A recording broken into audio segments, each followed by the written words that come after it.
በአየር ኃይላችን እጅግ አስደማሚ የሰው ልጆች የማድረግ አቅም የታየበት ብቃት እና ሌሎችም ቴክኖሎጂዎች ዛሬ መገንባት የሚያስፈልገው ነገን መዋጀት፣ ኢትዮጵያን ማጽናት፣ ኢትዮጵያን ማስቀጠል፣ ኢትዮጵያን ለቀጣዩ ትውልድ ማሸጋገር የኛ ታሪካዊ ኃላፊነትና አደራ ስለሆነ ነው።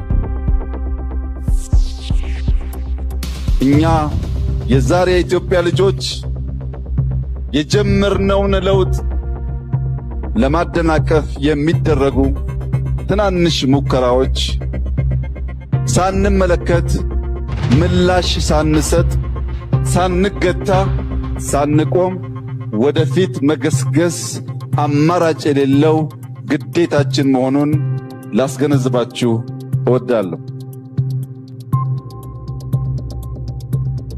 መዘጋጀት ያለብን ትናንት ለምናቀው ጠላት አዲስ ላልሆነው ስልት ሳይሆን በአዳዲስ መንገድ በአዳዲስ ስልት ባልጠበቅነው ሁኔታ መጥተው ችን ታላቅ ሀገር አንድነቷን ነፃነቷን ሊገዳደሩ የሚፈልጉ ኃይሎች የማድረግ አቅማችንን አይተው እንዲገቱ ከሞከሩም እንዲቀጡ ማድረግ ነው።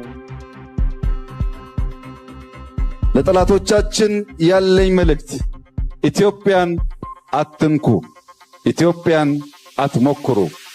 ጥቁር አንበሳ ማሸነፍ እንጂ መሸነፍ አያውቅም። ጥቁር አንበሳ አይጀምርም፣ ከጀመረ ከመጨረስ አይገታም፣ አይቆምም። ሰላምን ማጽናት እንፈልጋለን። ደፍሮ የሚሞክረን ካለ ግን ግብዓተ መሬቱን እናፋጥናለን።